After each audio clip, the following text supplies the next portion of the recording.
This episode of A Conversation with John Conenna is sponsored by Generate. In today's digital age, staying ahead means harnessing the power of generative AI. Wondering how your small or medium-sized business can join this revolution? Look no further than Generate, your strategic partner for integrating cutting-edge generative AI solutions. We create personalized plans, adapting existing AI technologies to fit your specific business needs. Plus, our expert team provides essential training, empowering you to make the most of these innovative technologies. Interested in transforming your business with AI? Reach out to us at generateteam@gmail.com. That's generate, GENERAIT, team@gmail.com. And now, on with the episode. Good afternoon and welcome to another edition of A Conversation with John Conenna. Today, we are thrilled and excited because we are going to somewhere that I love, and that's goaltending. But the protection of a goaltender, especially in the game today of 2024 and in this century, has really changed from when I was a young man. Today, we are going to visit with Gary Warwick of the Warwick Mask Company. Just an incredible story, which started with his dad, Gary Warwick Sr., and of course, his wonderful wife, Shelley, who I had the chance to talk over the last week or so, involved with the company. And I think, Gary, when I go into this a little bit more, I think your sons are involved also, correct? Well, I do have a brother, Chad, that is making masks out in the Colorado area. Wow. Well, listen, for everybody, I want to bring in Gary Warwick from the Warwick Mask Company. They're based out of Port Huron, Michigan, and we're going to talk a little bit more about that. Gary, thank you so much for doing this with me. This is fantastic. Just the evolution of how it starts for you guys as a family to where it is now, and just tell me, going back to the days of your dad and what's going on. Yeah, well, you know, he started playing net definitely in the early, well, mid to later 50s, and you know, he played in the college ranks in the Port Huron area, midget hockey, where they would take him over to Canada. And he always said that the Canadian guys just loved to walk in and hit him as hard as they possibly could with the puck, you know. So he always said they just loved to smoke the puck at the American guys. So, yeah, he really got tired of going out there without any head protection. And the chance that he got to learn, you know, how to make a mask and how to lay it up was from a local Port Huron Flags goalie who had luckily had a mask made by Lefty Wilson, the trainer for the Detroit Red Wings. And I just happened to have a Lefty Wilson mask in my shop. I've got two of them. This one was actually worn by a goalie. When I turn it on the side, we can see that it's only roughly 4 layers thick. Wow. The only padding that they used in those days were just some 1/8-inch moleskin that was placed around the nose and the eyes. And right. And, you know, Gare, hold that up, because I brought the replica Sawchuk mask that, of course, I was in love with Terry Sawchuk as a young man growing up. And it's basically that same mask that Wilson made. This is the Terry Sawchuk replica.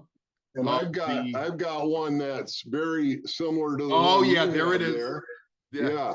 I've got a picture of Terry in the shop talking to Gordy, and he's wearing, you know, versions of these two masks that we have in our hand here.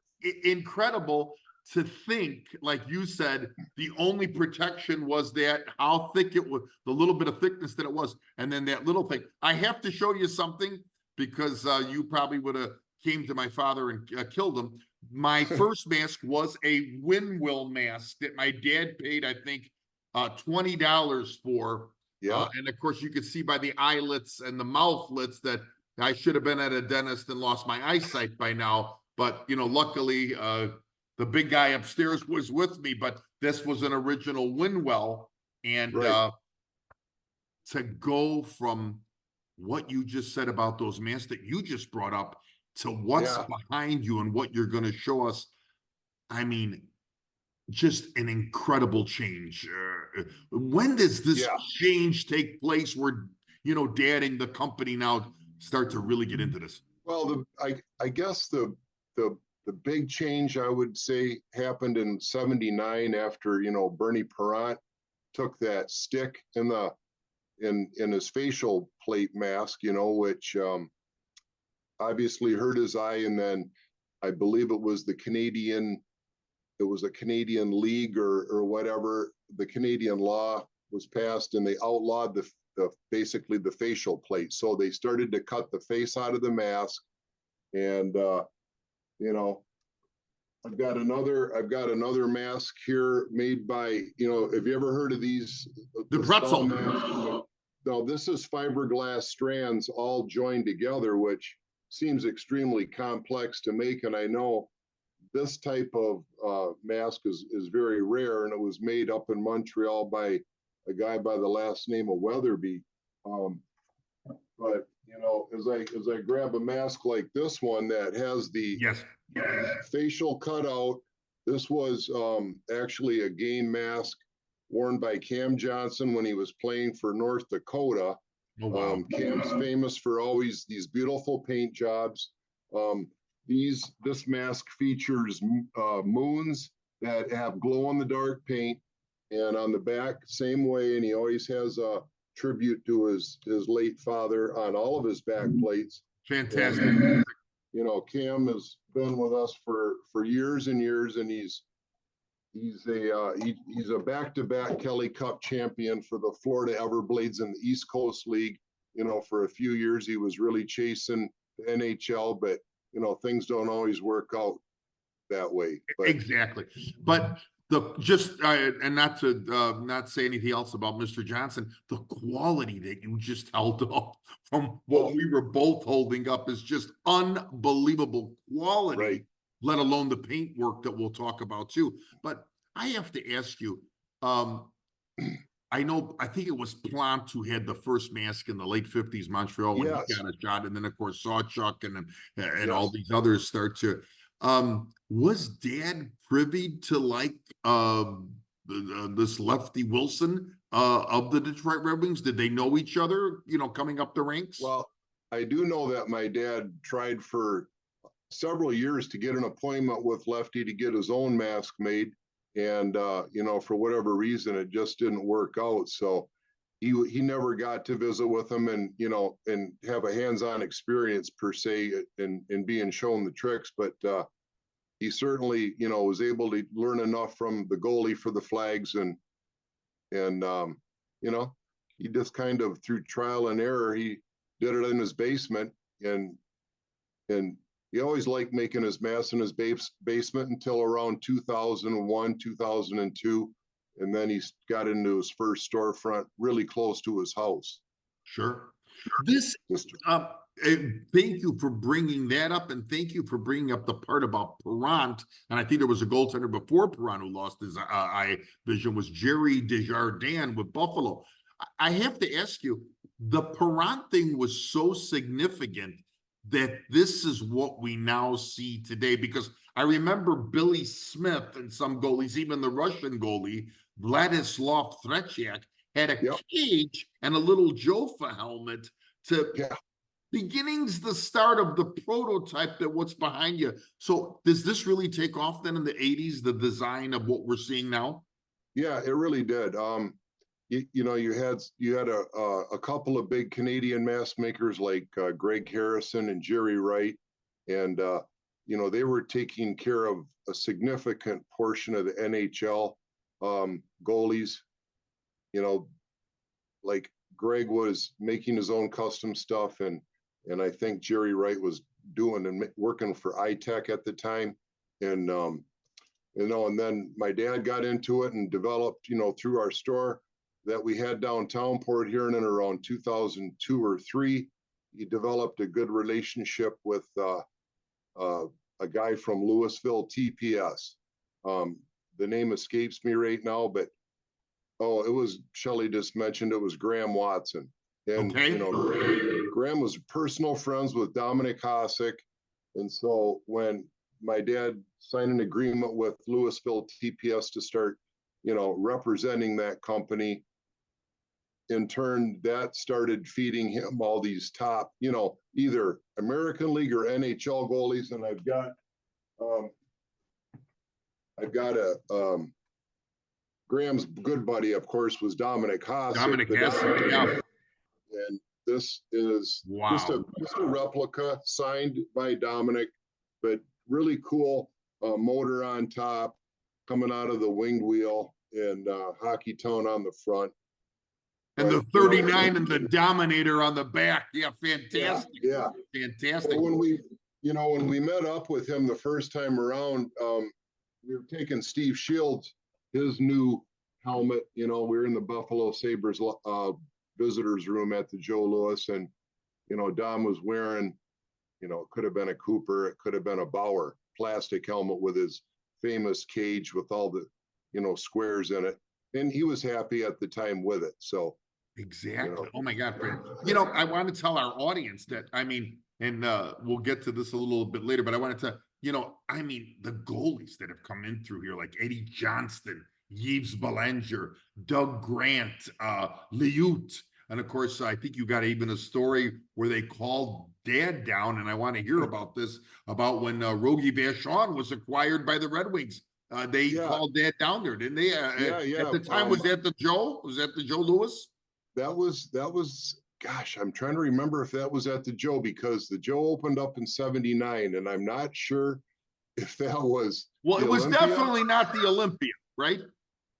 I don't believe it was. I think it would have been, so yeah, we got to go down, and Rogie came in, huge reputation at the time.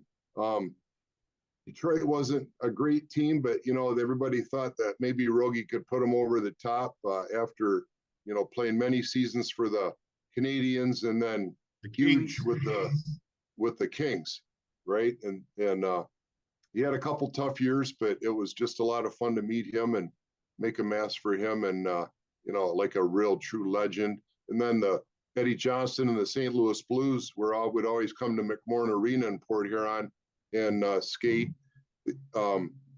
Thanks to Morris Snyder, our general manager of McMorran, him and Emil Francis, the Cat, were good buddies.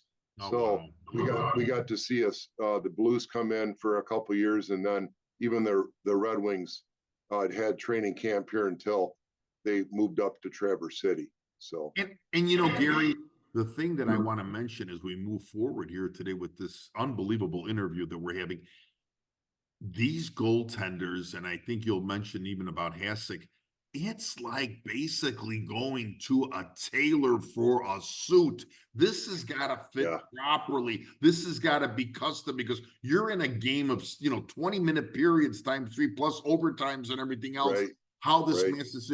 Did you get over the years from some of the names that we mentioned, if it was a Johnston, if it was a Vachon, did you get it's a little tight here, I need a little bit of space here, I want a little comfort down here? Did you get all these questions, you and Dad?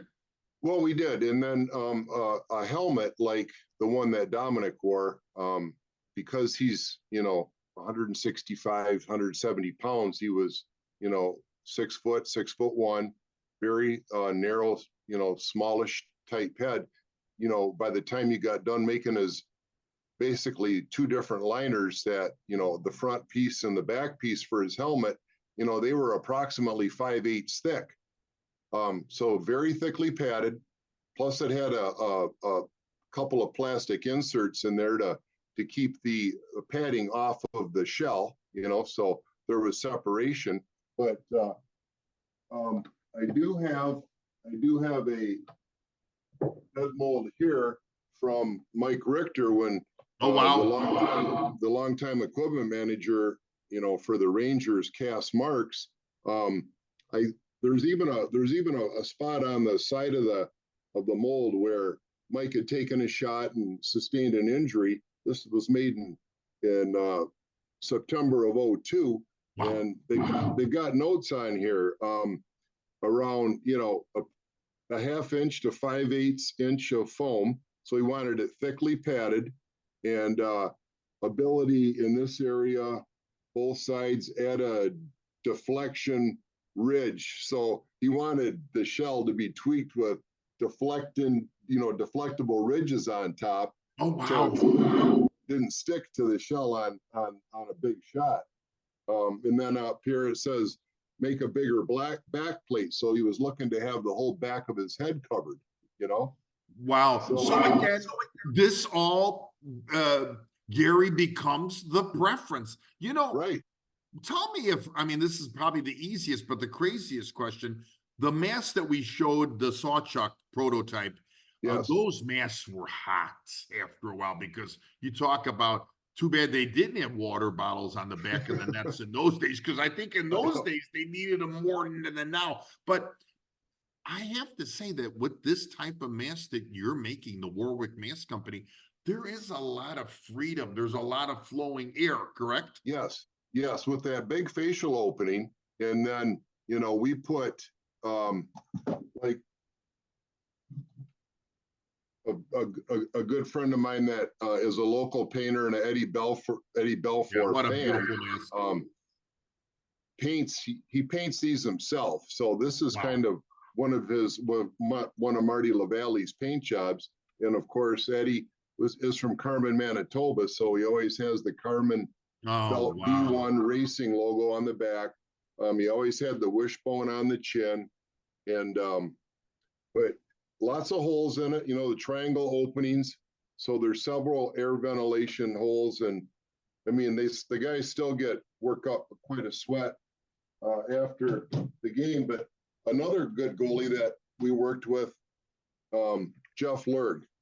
Oh, beautiful. He's 5'6", 5'7". He backstopped Michigan State to the championship when he was in college. And then he was just inducted into the Toledo Hall of Fame. This is his walleye mask. Okay. And Jeff always liked, because these cat eye openings are so large and there's always a fear of not really so much the puck. The puck would come in and get stuck into the eye openings, but more so the stick blade. Jeff would have us put custom welds in the cat eye opening. I see that off to the corners there, right? Yes. Gary, hold that mask up just for a second straight on. Is that this beginning part, is it any different than the Belfour mask? Is it the same material? It's the same style. This particular mask, Jeff, being a shorter goalie, as we can see, the cage has been severely dented. So when a cage is impacted like this, it tends to open up the back. It just works the ears wider and wider. And that's why we always say, hey, check your cage. Don't let it get too dented and start cracking your mask and, giving you a bad sloppy fit, right? Right. I think in a conversation we had by phone last week, you were telling me, I don't know if was it Belfour that he would come in and take the mask and kind of bend it to see the texture of the mask, that he would do that? He always liked to grab onto the mask and push it in at the ears to make sure that it was rigid and that it was thick enough to withstand the shots that he was used to taking. And I saw Eddie was on TV last night. Don't remind me of last night, Gary. What a miracle finish. Of course, we could briefly say they were honoring Chris Chelios. And of course, the script, Kane scores the overtime goal. But Eddie was in the crowd last night at the United Center for the Chris Chelios thing. So, that's the only time I didn't like Eddie last night. No. Here, you have Eddie Belfour, Dominic Hasselhoff, Ryan Miller, Marty Turkle, Pascal Leclerc, Cam Johnson, all these people. So, you got your dad and you really got to see so many, because the goaltender himself is such a complex person. You guys really had to be spot on. Well, yeah, and for me now, some of the exciting goalies that I'm currently been working with, talk about a couple college goalies. One of them 6'8". He's probably the tallest goalie playing college hockey, Cooper Black, who's playing for Dartmouth.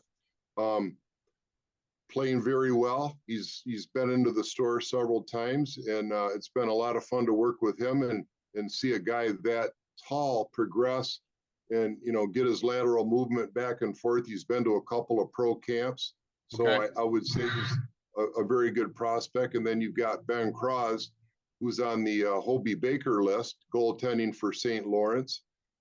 His third college stop, Arizona and Miami of Ohio before this. So, as a graduate student, when he comes out, he's going to garner significant interest from the pro ranks because he's really good, and then I make a lot of masks for really good female goaltenders, probably the best one being Nicole Hensley, who's been on TV numerous times recently, backstopping USA against Team Canada. And, it's been a lot of fun to have significant amount of female goalies using my mask. Sure. Yep. I mean, so it could be coming from a travel squirt goalie to a college goaltender or a high school goaltender. You Yep. are getting all different types besides the professional that come to Warwick Masks. And by the way, just to stop just for the 1 second, I want to thank a great customer of yours, Ray Borgard, who turned me on to the Warwick Mask thing. And Ray, of course, has been through you so many times with Jimmy, who was a great goaltender here in Illinois during his tenure. And of course, in Kentucky too, I think you made with Mask when he went to college in Kentucky. And of course, that's Ray Borgard. Just incredible. Can you hold up one of the masks again, even if it's the Belfour, if you can grab it for just a sec, the Belfour mask behind you, if you could just grab whichever one of the, Okay, so this material in the front, we'll call it the cage. I mean, this is the best material that's out there right now. But now the rest of it, how much is that still a plaster, the red part that's painted?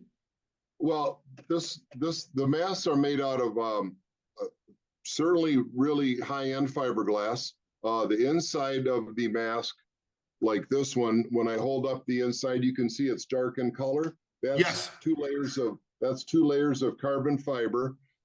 There's also Kevlar in the high impact areas, being the forehead and chin. And then there's a cloth material called a Negra that has got some very good sound dampening properties. So you've got a lot of different materials being vacuum formed together with very expensive epoxy resin. And the vacuuming process squeezes the excess resin out, creates a very thin, 8 or 10 layers thick mask shell, So now, and again, not to bring this out again, Gary, but this was just basically a plaster, correct? This is just well, that would have been maybe 3 or 4 layers of potentially fiberglass or plastic injected mask. They do plastic injections, which produces a decent, cheaper mask for maybe the real young goalies coming up. Right. Yep. And I have to tell you, everything now on a goaltender's mask, I mean, from that incept to now, I mean, the coverage over the forehead, the sides on the ears, the back plate and everything.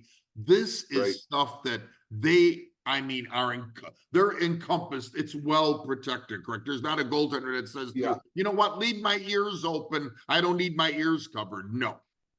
No, they some goalies don't like the shell to come back too far over their ears or too far on the back of their head.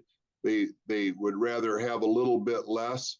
But for the most part, everybody really likes the idea of, having the overhang of the ears, the overhang of the top.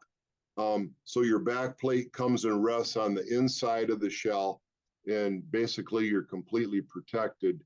And, that's why even in the NHL or any league, there's very few goalie injuries anymore. I mean, usually the goalies get injured from when a player comes around from the outside and has contact and hits them with the shoulder or an arm or a leg to the head.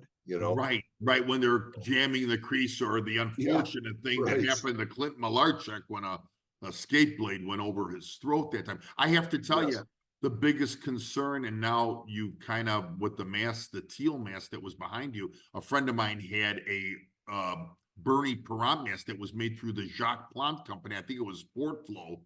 This goes back in the 70s, the old Bernie Perrant stuff. And his father, my friend Ron Globitz, his father drilled out bars from a shopping cart so that puck wouldn't go in. But I mean, it was innovative for the time, because an Esposito was doing that on his old mask, like stuff like that. So this, I mean, you are 100% correct. Now, when we get down to this area where we have the Adam's apple and everything else, is it still loose fitting, or is it kind of more of a, it comes down a lot more now? Yeah, and some, it's interesting.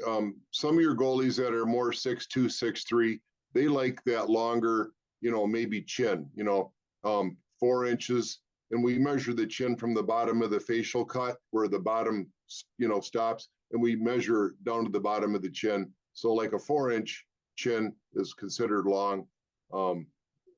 A lot of guys like a little bit shorter chin that are maybe shorter goalies, because the chest protectors today, which cost anywhere from $500 to $600 for a high-end one, there's quite a bit of padding up there. And when they look down for the puck, they don't want to have that chin grabbing and pushing in and then lifting up on their face. So a goaltender, whatever the goal, we'll stay down the professional ranks. A goaltender comes in and says, Gary Warwick, I need to design a new mask. How long does this take you from start to finish, with measurements that we see like in the Richter mask to the final product? How long does something like this take? Well, the first thing I would do if they walked in the door, I'd get a measurement of their head circumference right above the eyebrow. We'll take a couple of pictures of them. Luckily, they're in the store, so they're able to try on several of my masks. I have several styles in here, and typically there's something that they like. 1 or 2 stand out to them, and then once I get this kind of information, then we can go off. We can take whatever it is, 3 or 4 hours to mold, lay the glass. When you remove it from the mold and cut the holes out of it, then it's ready for prime. So, before it even goes in for paint, you've got, 4 to 5 hours of labor into a shell, and then the painter's going to have a couple hours of work too. We use a base coat, clear coat PPG paint. So, it's got to be painted white, and then several layers of clear coat over to protect it, just like a car finish. And it's like that lacquer finish, correct? Like, right. And then all the padding needs to be installed. The cage needs to go on it. So, you've got another 3 to 4 hours worth of work before it's ready to, get put in the bag and shipped out to the customer. I have to ask you, because I was from that late 70 era when I was playing as a teenager with the big eyelets. Then when I got to college, I did wear this kind of Jofa style, and the bars, for me, I blame it on the bars that ended my goaltending career, because I would say, I can't see, I'm blind, I can't see. Do you ever have a goaltender that says, I have some blind spots with this, or some shadowing, like with the peripheral vision of the goaltender, has got to look. Do you ever have a goaltender come back to you and say, or before he takes it, Gary, can we make an adjustment here? Because I'm getting, some side shadows.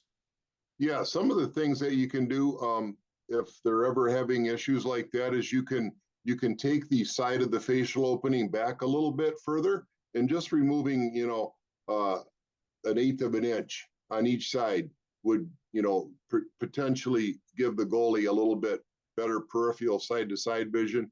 And also, we get a lot of requests for a deeper facial cut, to where part of their mouth might be exposed. They're always trying to talk to their defensemen or forwards, right? And also to drink that water bottle during the game. It's helpful for that too. So sure. I mean, just incredible. So again, the bottom line here, it really is just a custom thing. I have to ask you the ultimate question because we have something in common.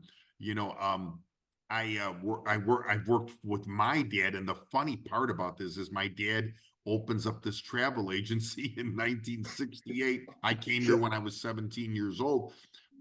Do you still use some methods of your father in the modern era from that era? Where you said, do you say to yourself some days to Shelley, wonder what my dad would do in this situation? Do you use some of his methods? Oh yeah, yeah. It was lucky for me. I got to work with him for many years, Yep. and really watch him how he would, work with the padding, shaving little pieces down here or there to conform to from a full cheek goalie that has a big wide jaw down to these really narrow face goaltenders. And so his methods for creating and installing padding was really beneficial. And then um, I mean, I tried to watch all aspects of it. I started out when I was first working for him, and my brother did. He needed help cutting the holes out, getting the shell prepped for paint. So that's how we got our start. And then after we learned how to do that, then we learned how to center the cage, mount the cage with the cage clips, and then how to pad it.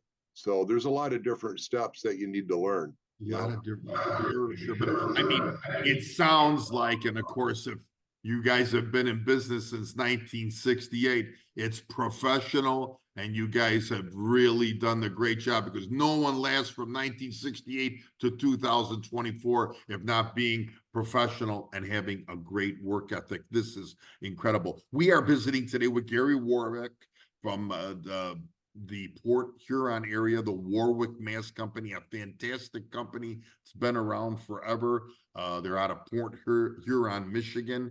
I suggest you go to their website.